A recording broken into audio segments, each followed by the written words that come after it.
Hello, everybody, and thank you for joining us for another week of Blumira Briefings, your weekly download on the headlines that you might have missed with extra context.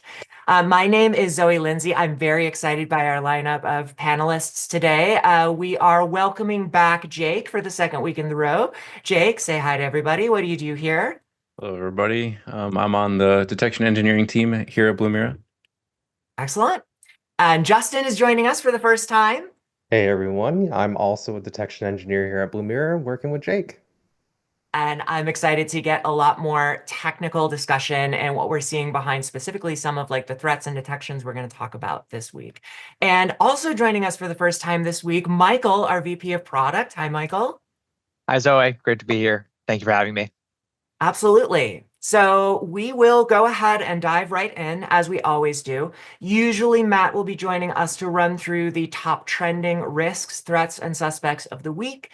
But I'll be filling in this week since he is not able to join us. So these are the top trending results that we're getting in each of these categories: risks, threats, and suspects as seen through the Blumira platform. And this is over the previous week. On the risks front, top of the list was Azure Identity Protection with risky sign-in, followed by Sentinel-1, showing an unmitigated suspicious threat, and then custom rule return for failed VPN login attempts. Gents, any thoughts on this first list here? Yeah, I just wanted to say that this is the threat list we're going over. I think you said risks. Oh, I'm sorry. So Yes. no, it's all good. I just wanted to make sure we didn't confuse it later down the line. But I think it's mostly setting off because of that Azure Identity Protection risky sign-in. I'll let Justin speak to that, the Azure stuff specifically. The one thing that stuck out to me that I wanted to call the attention was the Screen Connect, the backstage mode anomaly. We're seeing a lot of abuse for all these different kinds of like RMM tools, Screen Connect, Splash Top, a Terra agent, I think is another one that's pretty common. So that's something that I'm not too surprised but it is important to kind of keep an eye on the tools that are running in your environment, especially if you're not using Screen Connect. Any kind of Screen Connect detection going off in your environment that you're not using Screen Connect in, it should be a red flag. I was gonna say, and to tack on to the Azure portion there, that detection is looking for low, medium, and high risky sign-ins, which is probably why that's a little bit higher on the list. It's important that you utilize the context that your environment gives you, especially because you are the person that knows how best to set that up. Of course, with advice from us. Um, but one thing I want to call out too with that is in my research lately, it's been revolving around a lot of token theft, and the Azure protection, identity protection that we have up there can help you to detect that as well. Absolutely. We had a story about token theft just last week, too.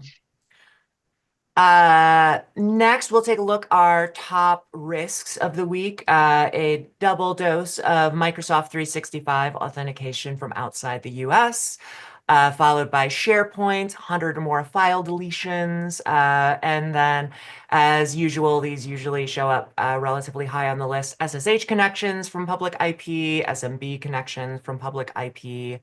And then also interesting, I think, to mention a little bit further down the list here, Google Workspace potential clear text password. Always something that's good to go through in trainings with your users. On our suspects list, top of the list is disabling user account control via registry, a CloudTrail on AWS for IAM role assumed by a new resource, and a Mimecast result for user released a phishing message from quarantine. And I think that Justin, you made note, or no, Jake, you made note that this was a particular note for you.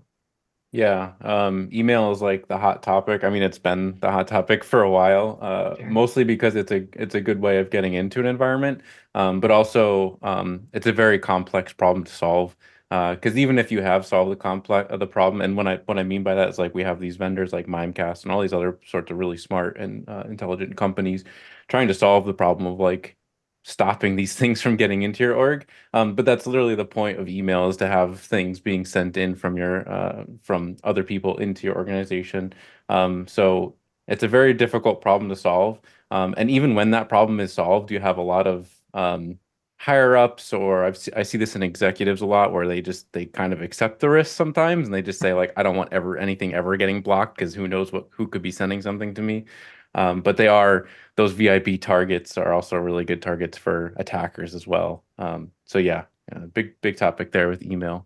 I was gonna say, like, this is an interesting one where I remember in my past life I was using Mimecast, and every once in a while, depending on your settings, Mimecast quarantines or doesn't quarantine a lot of different things. And so a great example was half of the things I got from HubSpot would end up in quarantine. And I spent a good amount of time in Mimecast just unquarantining things that I like actually wanted.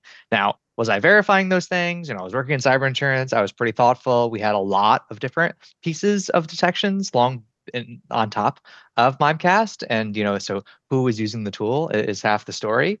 But it is interesting to see, like, hey, you have to unquarantine things all the time. Like, yeah, I think any Mimecast user is probably pretty used to actually having to unquarantine something. And so that creates a lot of different detections and things. If we could, I'd actually also like to go back to some of the risks we were seeing. Yeah, absolutely. That's one where I just wanted to call out. So SSH, SMB, Telnet. I remember back in, again, my cyber insurance days, this is one where we started to see more and more companies just having that publicly exposed on the internet as a key risk indicator.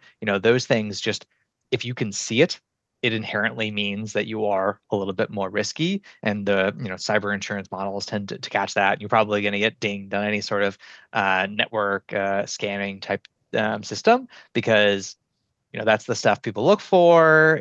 Obviously it's the attack vector people tend to use, and just having them visible means that maybe your network is like a little bit more interesting to somebody. The old school, you might say RDP is like the thing everybody looks for, which of course they still do, but that's certainly evolved into some of these more secondary pieces, and they're accounted for in models and things like that. So it's super interesting. You see these here. It's because like those trends continue to evolve, and we continue to see that here. Right. Well, and if you look at automated scanning tools, I mean, these are going to be some of the top services that are going to be getting returned, especially if you're using like your default settings, default ports for these, right? Taking a look at the updates of the week that you will want to be paying attention to. First one up, there was a vulnerability reported and quickly patched by Halo on their IT management platform. It was a SQL injection that allowed reading, writing, or adding data through a API notify endpoint, and allowed code execution interacting with logme and rescue. There was a advisory published by Halo. We'll link to it in the description. They announced that hosted environments had already been updated, and on-prem customers had been notified already. So I think a couple of things interesting here to talk about. First up, from a security perspective, what kind of cross-risk exposure potentially to other services, or, is there cross-risk exposure from a vulnerability like this? I mean, in my mind, this one got a lot of alerts across a lot of different things that I keep an eye on for a good reason. Because it is kind of like one of those worst case scenario, like Halo PSA is supposed to be or expected to be most of the time exposed to the internet, and it's a pre-auth SQL injection. With also, like you said, all those like read, modifier, insert data. And you could get remote code execution. This could be, as an attacker, this could be your into an environment. So yeah, like I definitely see there being a risk to like other services, especially if they can get remote code execution and you can use a Halo PSA server as your beachhead into a network. This can really kind of run the gamut from anywhere from just stealing data, exfiltrating, all the way up to like ransomware and that kind of stuff in your environment. So yeah, there is a risk there for sure. Right. We Yeah. were just talking about those remote control software, screen top, team viewer, screen connect. I mean, this is just that at scale, right? For if they're able to get access to that panel, they're able to affect customers that are being managed by it, not just a single endpoint. Yeah, and just to add on to what Jake is saying too, in my experience, a lot of people who are championing these tools and using these tools have a tendency to overlook them from a security perspective. In a lot of instances, I've seen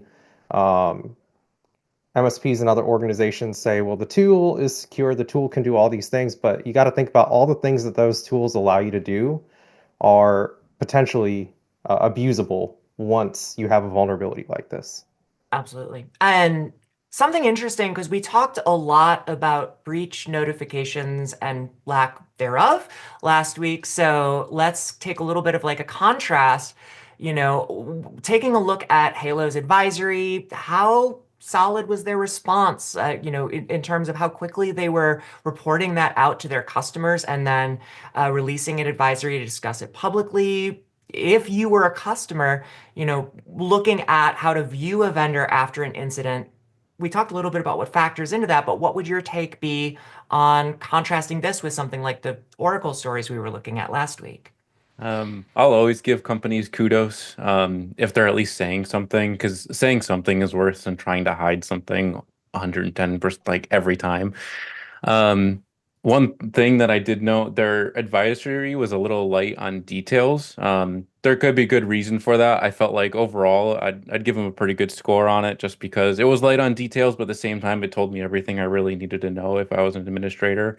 Mostly being like what's affected, and just understanding like what do I need to do to patch, what version do I need to patch to, and that kind of stuff. So it was a little light on details, but at the same time, it was enough. Is if I was an administrator of something, I'd feel comfortable knowing like this is what I need to do to patch myself, and I'm good and covered after that. And then the details can obviously come later if I'm interested in that.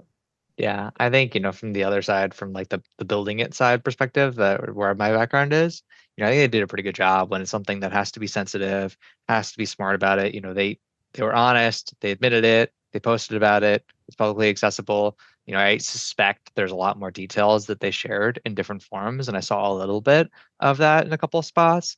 And so I think this is one where, speed to response, admission, that's the stuff that matters. And I recognize in some orgs there's a lot of reasons that has to go slowly and be thoughtful, but I thought they did a pretty good job here as well. I didn't see this talked about in a lot of places, so I wanted to make sure anybody getting the news is also aware that not only the PSA is affected, but the ITSM and the CRM is affected as well, because they're all the same code base.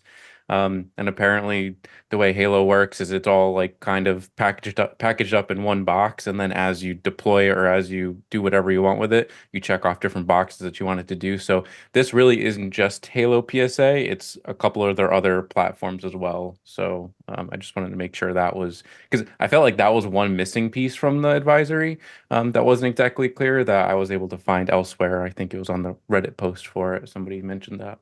Yeah. No, I was just going to say, I think in the advisory, their hosted customers, they said were updated within 6 hours of notification. And yeah, I'm looking at how quickly is that response happening. And, that is a fair indication of how well prepared they are to respond when something happens. This suggests that they have a well-defined process and that they were able to execute on it, which I think is encouraging. There's another story, just a breakdown of the April security update for Android, patched over 60 flaws, including a ODE, a CVE 2024 53197 that reportedly was used by Serbian police to unlock confiscated devices as part of a Cellbrite developed attack chain. Google said that OEMs received the update info on January 18th. Of course, the time frame for that to be delivered out to customers, if they're not running Pixel or vanilla devices, may differ. A lot of the other fixes out of those 60 some odd were privilege escalation related. This I think is just a good opportunity to talk about BYOD, mobile device environments, how you go about managing mobile devices, the current state of fragmented updates on Android if you're not using Google made devices. I'll just kind of open it up. Justin, I think you had some thoughts on this. Oh, I could probably turn this into a whole podcast about me on my soapbox. Um, Android is, like the history of Android started off as an open source project. Obviously, Google did a lot of effort into building up Android and making it what it is today. Part of that, though, led to this huge fragmentation. There's a litany. I mean, you can just go on XDA developers and just check out all the different ROMs that are available for it, which is great, but also hugely scary from a defender's perspective because you have to think about what information is on a cellular device now. It's not just a Rolodex, a digital Rolodex. It's work items, non-work items. So, as somebody who wants to attack or learn more about who you're attacking, those are excellent entry points, in my opinion. You mentioned Celebrite, and it brought back memories of when I used to work at Verizon. So sorry for the PTSD there. If you are doing, like a BYOD, where you're allowing people to install work apps on their personal devices and use those for work purposes, you need to consider, at the very least, using an MDM. And a lot of people may not realize this, but part of some Microsoft 365 licenses does include Intune, which does have MDM capabilities. There are other players in the game out there, like VMware has their UEM, because they want to be different. They have different names for some of these things. It's crazy a little bit to see that if you go and take a look at the security device partners that Google has, the list is almost as long as the different variations of Android.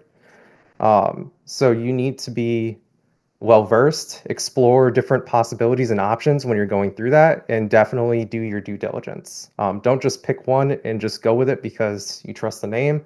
Do a deep dive into it if you can. Talk to other people who are using those solutions. There may be pitfalls. Some of them are not easy. Some of them are very complicated. So yeah, I can keep going on and on and on. Well, and it bears mention those mobile devices, like you said, it's not just a great repository of information, corporate and personal alike, but increasingly, those phones are a security tool in themselves. If they're not being used as a authentication device, they may be increasingly used as a passkey itself. And, it is even with the additional security considerations, is probably still preferable to use that mobile device versus like a hardware token or less secure 2FA options. So even more so, you want to make sure that you've got a game plan in place for making sure those devices are covered. Yeah, and just a real quick last little add-on I'll say is user training is paramount here when it comes to mobile devices. I'm probably guilty of this as well. We all tend to let our guard down when it's our own device, and more importantly, a device that we carry and use every day. So you may not be inspecting every URL, especially when it comes to emails. A lot of these mobile devices, including iOS, make it really difficult to view like who that email address really is, or check out headers really quickly if you're that technically inclined. So it can be a blind spot for people. So definitely train if you can. Educate your users. An educated user is a lot harder to hit than an uneducated user. I actually had another story in our briefing doc for this week that I may have deleted, but there was a write-up by Troy Hunt who made Have I Been Pwned, talking about how his MailChimp list got phished. And one of the key steps was the original email that he viewed in his mobile Outlook client, where it just showed MailChimp support or something, the display name, whereas when he went back and logged in on desktop, it showed bracketed the actual email address, which made it much more clear that this wasn't a legit address. So that's absolutely a great call out to make, as well as when you're dealing with these mobile clients, they may be more limited in some of those proactive security warnings that you might get in a desktop client. Moving on to our general security news. An update from NIST saying that they are implementing a deferred status to dated vulnerabilities. All pre-January 1, 2018 CVEs will now be marked deferred in the National Vulnerability Database. That announcement, they said they want to indicate they do not plan to prioritize updating NVD enrichment or initial NVD enrichment data due to the CVE's age. The announcement also says they will accept requests to update metadata. If new info indicates an update is appropriate, they'll do so as time and resources allow, which is a sizable caveat right now. So I think this is a great time to talk about why do old CVEs still matter? Everybody always seems to talk about O days, right? Yeah, I want to give kudos to the team there. I mean, I think they're trying to just like make the biggest impact they can with the limited number of resources they have at the time. We're going through our own thing of like having to prioritize work. So that's a story. I mean, I think we've all felt. So like I think it's a good game plan. I'm glad that they've kind of established that and they're being transparent with it. To answer your question about old CVEs still matter. First thing that comes to my mind is typically like inheriting an environment. So if you maybe you're a CISO or somebody just coming onto an environment for the first time, they've never had vulnerability management, and these things are being revealed for the first time. You can find a lot of old CVEs in networks that just have never been audited or touched. That could also happen too if you don't change jobs. If your job happens to be doing really well and they decide to acquire a company or acquire a branch of some other kind, and you've got to bring that branch into your company, that can bring in a lot of new hardware, new software that may be affected by these old CVEs. It kind of makes me think like this move is kind of like making me think of like almost like a dictionary. Like, oh, we haven't used these words in the last 10 years. Let's just like start forgetting about them. Like that doesn't make the words any less important or like not like it's still important that these things be detailed. But I am glad that they're kind of taking a stand and they're trying to still do the best that they can. So Absolutely. Yeah, I think it's interesting, particularly like they're adding the word deferred as like now that's a thing you have to consider is like essentially number of deferred CVEs that an environment has open. Like, as a person who's spent a lot of time in cyber modeling and cyber risk modeling, and it's like, oh, okay, now I have to think about like, okay, you have a certain number of deferreds and like, well, what do those mean? Because the reality is they weren't being updated anyway for a long time, and now it's just like said out loud, which is nice because it means we can think about them differently intentionally versus unintentionally. And I just have to imagine it's going to change how people look at them. To your point though, Jake, it's those environments that historically weren't publicly accessible or looked at necessarily that change because of reasons, and now people will see those things. So it'll do new things that we don't expect, which is always fun. yeah, and I think the most important thing, like you said, Michael, like we don't really know quite what deferred means. Like if they'll put maybe a little bit of effort into some and then drop it after a certain point, or maybe they won't even look at them at all. Like I guess we'll see. But the one thing I wanted to note that's usually typically very important in my mind, and if they wanted to at least fulfill like that minimum viable product in terms of like CVEs, it's like just get the CVE label on it and just give me a CVSS score. Like that's if you don't give me anything else, that's fine. Because at least the CVE lets us all talk about the same thing. And I can do a Google search. I can do my own search after we've got the CVE and we can all be talking the same language. And then the CVSS at least gives me an idea of like how urgent it is. And I would argue I don't even necessarily need that because as long as we've got that CVE score, we can search and we can do more. We can all talk about it as a community rather than relying on NIST to do more work. So. Which that dovetails really well to the other thing that I wanted to ask on this story, which is to our detection engineers, how do you stay up to date on new CVEs, CVE changes, in addition to using the NVD? Are there any other resources that you would recommend that folks add to their feeds or to their rounds to stay up to date? So personally, a lot of times we'll stumble across things before they become CVEs, and the way we're typically doing that is like through Discord communities like MSP Geek and MSPs Are Us. Actually, I wanted to give them a shout out earlier when we were talking about the Halo PSA because both of those channels lit up like Christmas trees when those started happening. And they just try to share the knowledge there. So that's one way I like to stay up to date. Justin's probably got his own list, and it's kind of unique per detection engineer. But typically, I'm using like some kind of aggregator. I'll have like Feedly as a good example. Anytime I find a good blog or a good write-up, I usually try to save that URL and just see what extra data that person's feeding us. And then I try and go through and just like I'll audit that aggregator, drop stuff that hasn't been useful to me, add more stuff. So that way I'm staying up to date. The other one that I wanted to mention, I mentioned it a lot, is really pertinent to this conversation. It's called CVE Trends.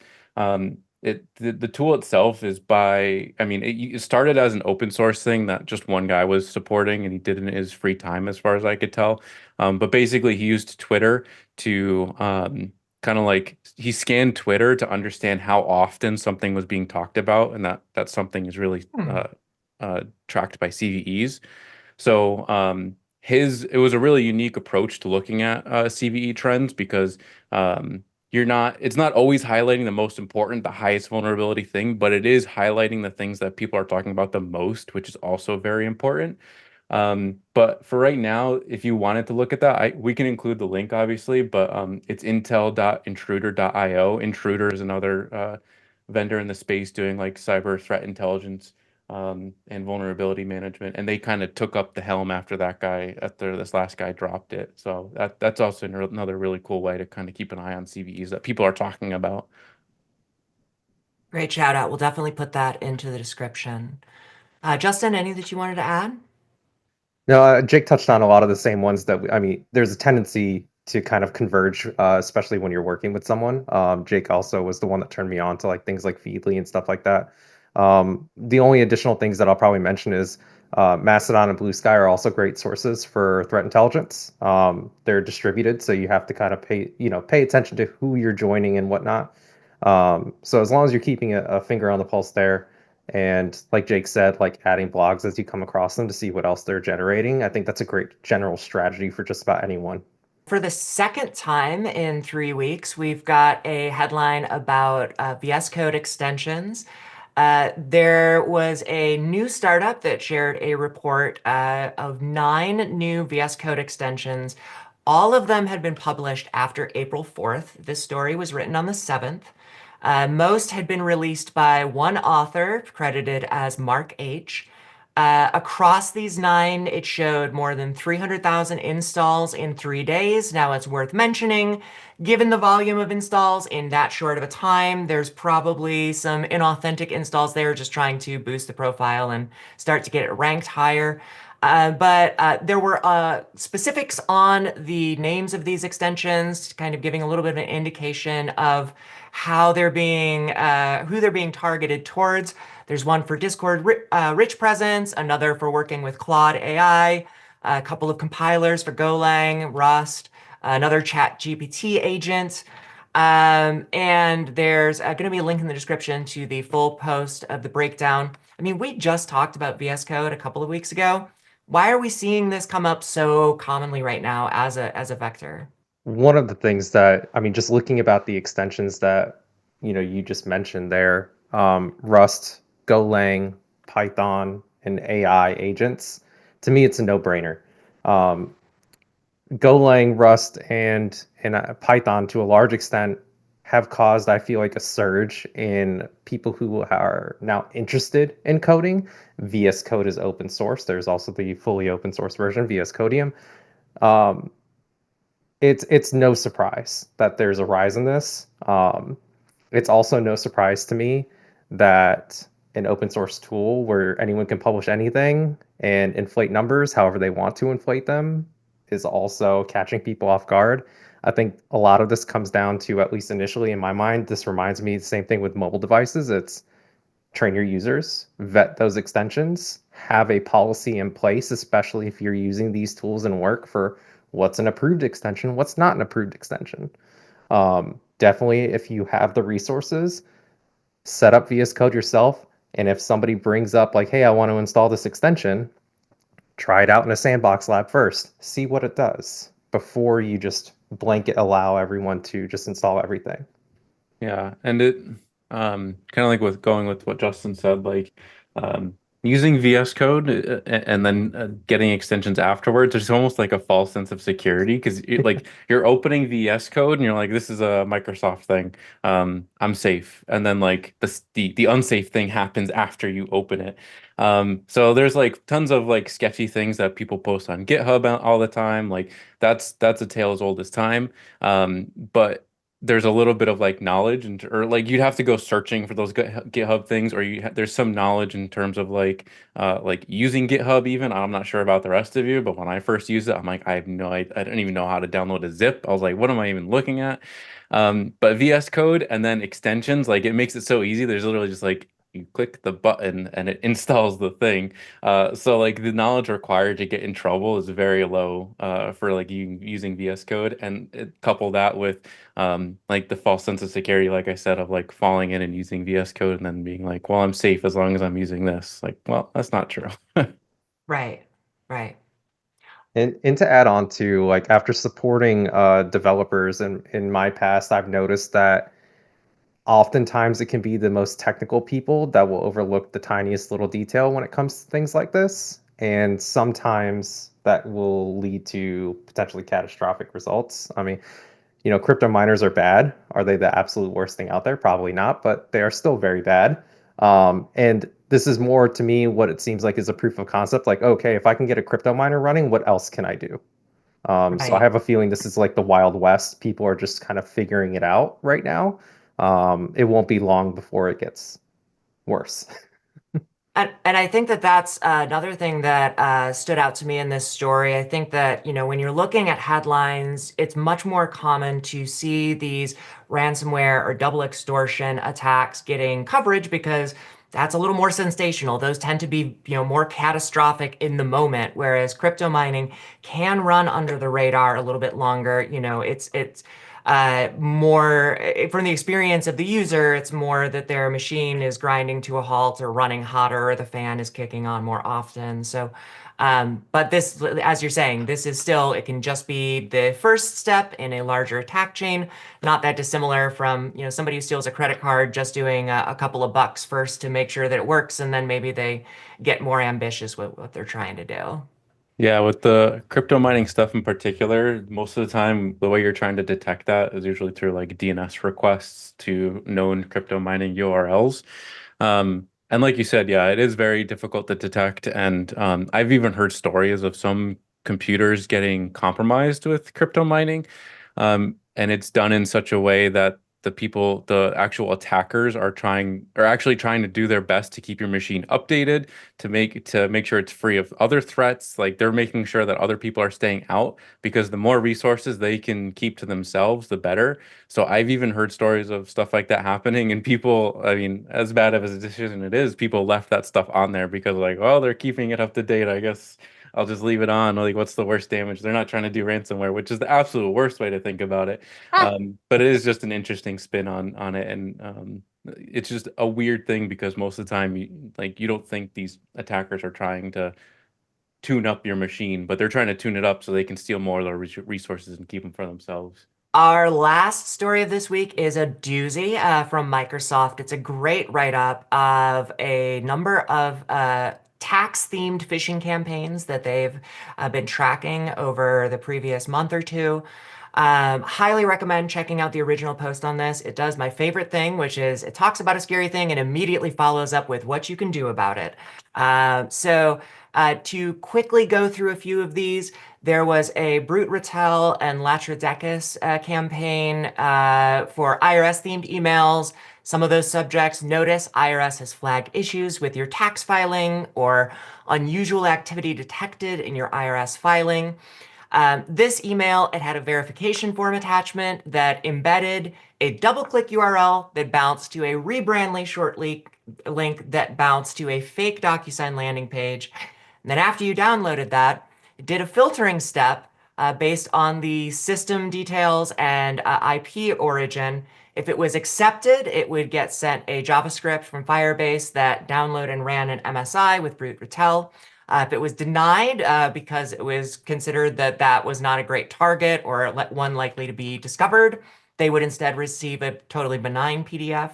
I don't have any specific comments. BruteRatel has been a thing, a becoming thing for a little while now, at least for the past few years.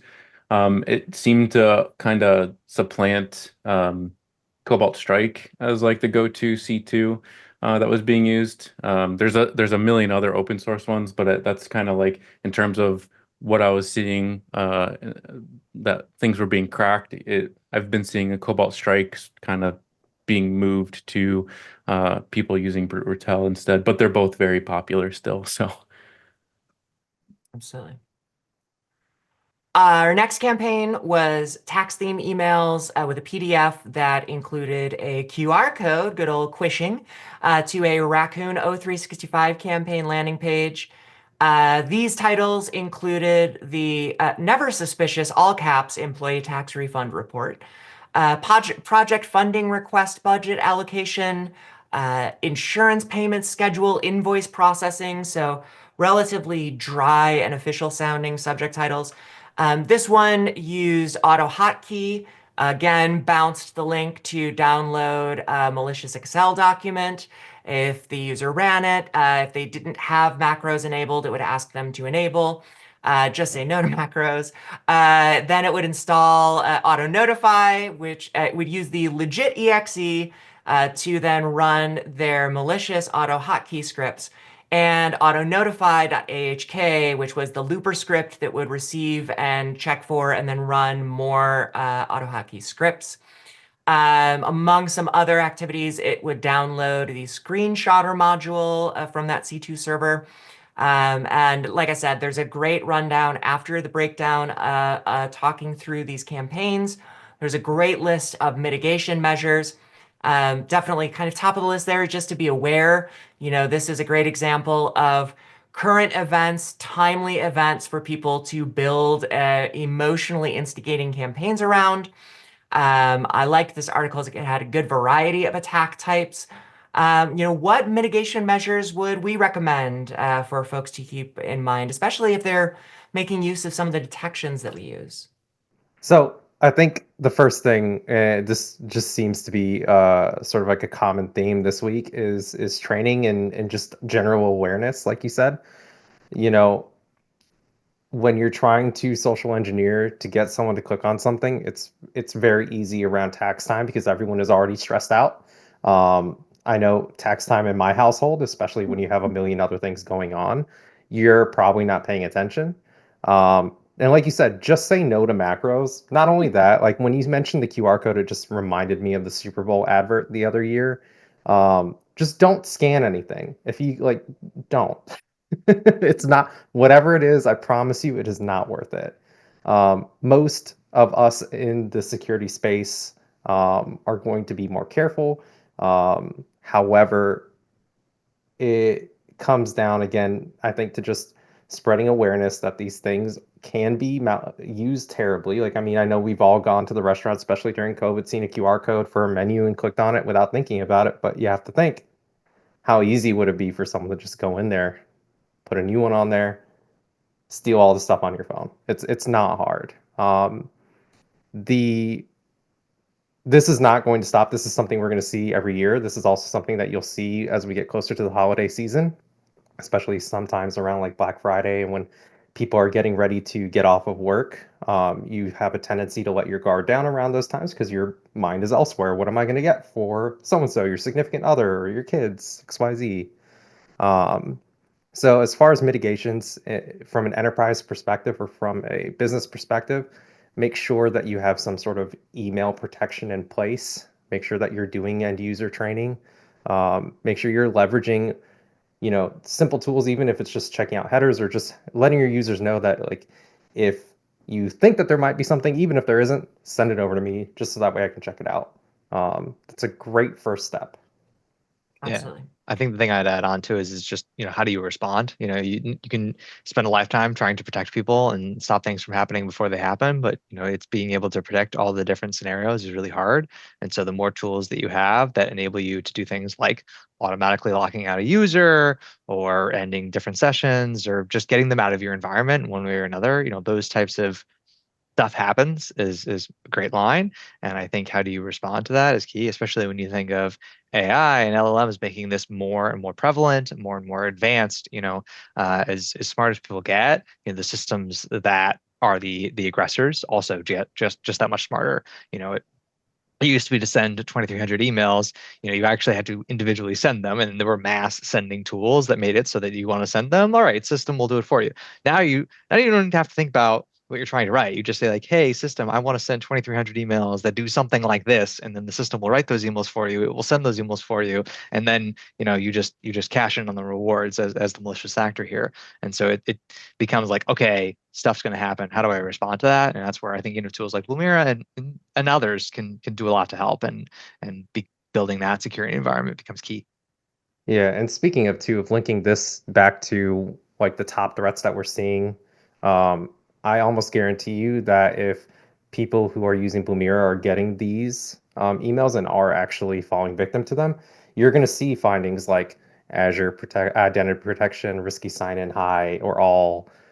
You're going to see things like potentially people getting links wrapped around trying to get like people to enter in device code authorizations to try and steal those session tokens. And going back to what Michael said, at least in Blumira now, you can go ahead and you can disable the user and lock that user out and take time to investigate. Yeah. And like I wanted to just make sure we said like the most important thing, because we've got tons of different detections that like I was just going through the list of our detections, and it would be like super long to just try and like say all the things that could potentially pop from an attack like this, because not only do we have an initial infection vector of being like email, you're going to get logs from that, but also they're dropping these C2 beacons like BruteRatel, Cobalt Strike, everything else that was in that article. And a lot of these things typically will behave similarly, and that's what we really like focusing on, is the behavioral, less on like the signatures and more on the behavioral, like what are these people doing after they get BruteRatel or something like Cobalt Strike dropped on a machine. They're doing discovery, they're kind of investigating, seeing where they're at, and those are all detections we have in the product. So that'd be my one thing to say, is like just make sure you're logging everything. You've got your Azure environment log 365, you've got your endpoint logging, and you should be covered. In terms of overarching comments on this whole attack, the whole article, I think this is a great article. So especially like you said, they've got a lot of good mitigations, even ones that I've never even heard of before, like it was like Justin saying, like, check out what these tools that Microsoft has to help protect you, because these things change a lot. Microsoft, we hate Microsoft because they change so much, but they also do bring a lot of like different features and products to their platform that just go under the radar because there's so much noise. But one in particular, like I said, was that 0-hour auto purge Zap in Microsoft Defender, which I've never used before, but it was one of those mitigations listed. And then also for this in attack in general, any kind of tax season attack, it's a good time to be an attacker. With all these changes in the government, like I promise I'll stay out of politics, but with all these changes in government, they're happening. These different organizations are all kind of going all over the place. It's a good time to be an attacker, to kind of try and hide in all that noise. And tax season attacks have been happening for a while. I mean, even before we had computers, people were trying to scam people out of like kind of tax returns and weird stuff like that. And the good thing, or I guess the good thing if you're an attacker, is tax season gives you an in. It gives you an easy hook, because one of those things, one of those gut checks that we always educate people on is like, were you expecting this email? And it's difficult as an attacker to kind of like think about what email someone could be expecting, but everybody does taxes, so it's an easy like in, it's an easy hook. Like, well, around this time, everybody's going to be expecting tax season emails.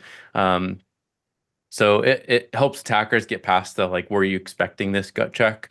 And it also deals with getting money back. So it's like, if I'm getting a tax return and you're telling me I could get money back, and we're all used to getting money from the government in this way, yeah, it's an easy, kind of like I said, an easy in for attackers, that they don't have to do much work to create the whole scenario, and they just have to tap into it. Yeah, and purely just to emphasize a point that you said, Jake, there, the big thing is to make sure that you are covering all of your logging gaps. Just logging M365 and Azure AD, or Entra as it's now called, is not enough. You need those endpoint logs to fill in the gap. You need those network logs to fill in that gap. So just make sure you know what's in your environment. Make sure that you're logging everything that you can log to whatever tool your preference is. Thank you for all of those insights, everybody. Thank you for joining us for another edition of Blumira Briefings. Speaking of deadly attacks, if you hear the screaming in the background, that's my dog letting me know that the mailman is here. Until next week, make sure if you haven't, subscribe. Let us know what you'd like to hear us talk about next time. And until we see you next, stay safe out there, everybody. Bye-bye. Bye.